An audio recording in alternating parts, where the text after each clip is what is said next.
Hi வணக்கம் நண்பா நான் பேஸ். இன்னைக்கு நம்ம தமிழ்நாடு அரசு ஊழியர்கள் மத்தியில மிகப்பெரிய விவாத பொருளா மாறி இருக்கிறது பார்த்தீங்கன்னா, அந்த டேப்ஸ் தான். அதாவது தமிழ்நாடு அஷ்யூர்டு பென்ஷன் ஸ்கீம் பத்தி தான் பார்க்க போறோம். நம்ம அரசாங்கம் இந்த திட்டத்த அறிவிச்ச உடனேயே சில சங்க தலைவர்கள்லாம் பட்டாசு வெடிச்சு, ஸ்வீட் கொடுத்து கொண்டாடினாங்க.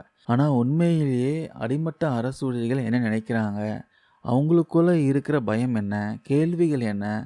இதை தான் நம்ம இந்த பதிவில பார்க்க போறோம், அலச போறோம். இது வெறும் ஒரு பென்ஷன் திட்டம் மட்டும் இல்லைங்க.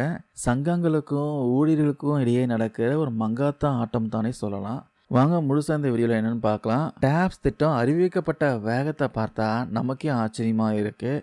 ஓல்டு பென்ஷன் ஸ்கீமுக்காக போராடின சங்க தலைவர்கள்லாம் அந்த உரிமையை விட்டு கொடுத்துட்டு டேப்ஸ்ன்னு ஒரு புது திட்டத்தை அறிவித்த உடனே அதில் என்ன இருக்குது ஏது இருக்குன்னு கூட முழுசாக ஆராயாமல் கொண்டாடி தீர்த்தாங்க. ஒரு நிமிஷம் யோசிச்சு பாருங்க. அந்த திட்டத்தோட சாதக பாதங்களை அலசி பார்க்குற அளவுக்கு அவங்க கிட்ட அப்பவே தொழில்நுட்ப அறிவு இருந்ததா? அப்படி இருந்தா அப்புறம் ஏன் தலைமை செயலக சங்கம் டேப்ஸ் ஒரு சவலை குழந்தை அப்படின்னு சொன்னாங்க? அதாவது தாய்ப்பால் இல்லாத மெலிந்த குழந்தைன்ட்டு அறிக்கை விடணும். ஊட்டமே இல்லாத ஒரு திட்டத்தை எதுக்காக கொண்டாடணும்? இதுதான் இன்னைக்கு ஒவ்வொரு ஊழியர் மனசுலையும் இருக்கிற மிகப்பெரிய ஒரு கேள்வி. இன்னொரு முக்கியமான விஷயம் என்னன்னா, எதிர்கட்சி விமர்சிக்குது, ஆளும் கட்சி அறிவிக்கிறதுக்காக ஒரு திட்டத்தை கண்ணை மூடிட்டு ஆதரிக்கவோ எதிர்க்கவோ கூடாது. அது தொழிற்சங்கத்துக்கான லட்சணமே கிடையாதுன்னு சொல்கிறாங்க. ஏன்னா இப்போ என்ன நடக்குதுன்னா, டேப்ஸை யாரும் விமர்சிக்கக்கூடாது, எதிர்கேள்வி கேட்கக்கூடாது, எதிர்த்தா அவங்க சமூக விரோதிகள் அப்படின்னு சங்கங்கள் சொல்கிறது எந்த விதத்தில் நியாயம்? நீங்களே சொல்லுங்கள். இது சங்கங்கள் எல்லாம் உறுப்பினர்களுக்காக செயல்படுதா இல்லை அதிகாரத்தோட பக்கம் சாஞ்சிடுச்சா அப்படின்னு வலுவான சந்தேகத்தையும் கிளப்பியிருக்கு. டேப்ஸ் வந்த வேகத்திலே பார்த்தீங்கன்னா தொழிற்சங்க ஜனநாயகத்துக்கு 100% பாதகத்தை உண்டாக்கிடுச்சு தான் சொல்லணும். சரி, டேப்ஸ் பற்றி இது வரைக்கும் முறையான விதிமுறைகள் ஏதாவது வெளியாகிருக்கா? கிடையவே கிடையாது. விதிமுறையே வராத ஒரு திட்டத்தை ஊழியர்களுக்கு சாதகமானதுன்னு அப்படின்னு எப்படி சொல்ல முடியும்?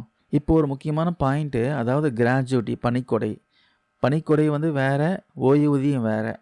2003 ஓல்டு பென்ஷன் ஸ்கீம் நிறுத்திட்டு சிபிஎஸ் கொண்டு வந்தப்போ பணிக்கொடியும் பறிப்போச்சு. ஆனால் அதே என்பிஎஸ்ல இருக்கிற மத்திய அரசு ஊழியர்களுக்கு இன்றைக்கும் வரைக்கும் பார்த்தீங்கன்னா பணிக்கொடை கிடைக்கிது. கிராஜுவிட்டி கொடுத்துட்ருக்காங்க. 23 வருஷமாக இதை நம்ம இழந்திருக்குன்றத சங்கங்கள் ஏன் பேச மறுக்குது? சிலர் என்ன சொல்கிறாங்கன்னா, ஊழியரோட 10% பணத்தையே பணிக்கொடியாக எடுத்துக்கலாம் சொல்கிறாங்க.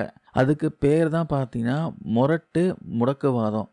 1972 பணிக்கொடை சட்டத்தின்படி பார்த்தா 25 லட்சம் ரூபாய் எல்லாருக்கும் கிடையாது. அது ஊழியருடைய சர்வீஸ் மற்றும் சம்பளத்தை பொறுத்து சொல்கிறாங்க. ஆனால் டேப்ஸ் அரசாணையில் இந்த சட்டம் பற்றி எந்த ஒரு குறிப்பும் இல்லவே இல்லை. அடுத்த பெரிய ஆபத்து என்னென்னா, ஓய்வூதிய நிதியம், அதாவது பென்ஷன் ஃபண்டுன்னு சொல்லுவாங்க. டேப்ஸ் திட்டத்தின்படி பென்ஷன் கொடுக்குற பொறுப்பு பார்த்தீங்கன்னா அரசுக்கிட்ட நேரடியாக இருக்காது.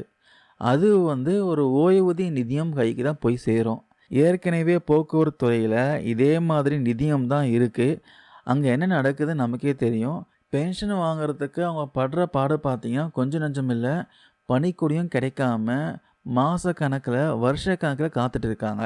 நாளைக்கு டேப்ஸ் நிதியத்துலேயும் இதே நிலைமையை வராதுன்னு என்ன நிச்சயம்? அந்த 9,000 கோடி ரூபாய் நிதியை வேறு வேலைக்கு மடைமாற்றின மாதிரி இங்கேயும் நடந்தால் ஊழியர்கள் நிலைமை என்ன ஆகும்? அது மட்டும் இல்லாமல் இது நாள் வரைக்கும் பிடிச்ச 1 லட்சம் ரூபாய் சிபிஎஸ் பணம் என்ன ஆச்சு? அதை பற்றி அரசாணையில் ஒரு வார்த்தை கூட இல்லவே இல்லை. மத்திய அரசால் இந்த யூபிஎஸ்ன்னு கொண்டு வந்தாங்க, யூனிஃபைடு பென்ஷன் ஸ்கீம் கொண்டு வந்தாங்க. அது என்பிஎஸ்ஸை விட பெஸ்ட்டுன்னு சொன்னாங்க. ஆனால் 80% ஊழியர்கள் பார்த்தீங்கன்னா அதை வேணான்னு சொல்லிட்டாங்களாம். ஏன்னா அவங்களுக்கு தேவை பார்த்தீங்கன்னா பங்களிப்பு இல்லாத, அதாவது non contributory pension scheme, old pension scheme தான் வேணும். 10% சம்பளத்திலிருந்தே பிடிச்சி எனக்கே பென்ஷனாக கொடுக்கறதுக்கு பேர் தான் உரிமையா? இதை தான் யூபிஎஸ் தோல்வின்னு காட்டுது. இப்போ டேப்ஸும் அதே வழியில் தான் போகுது. கடைசியாக ஒன்று தான் சொல்லணும். 2010 750 ரூபாய் தனி ஊதியம் வாங்கிட்டு சமரசம் ஆனதுனால இன்றைக்கி வரைக்கும் பார்த்தீங்கன்னா இடைநிலை ஆசிரியர்களாம் கஷ்டப்படுறாங்க.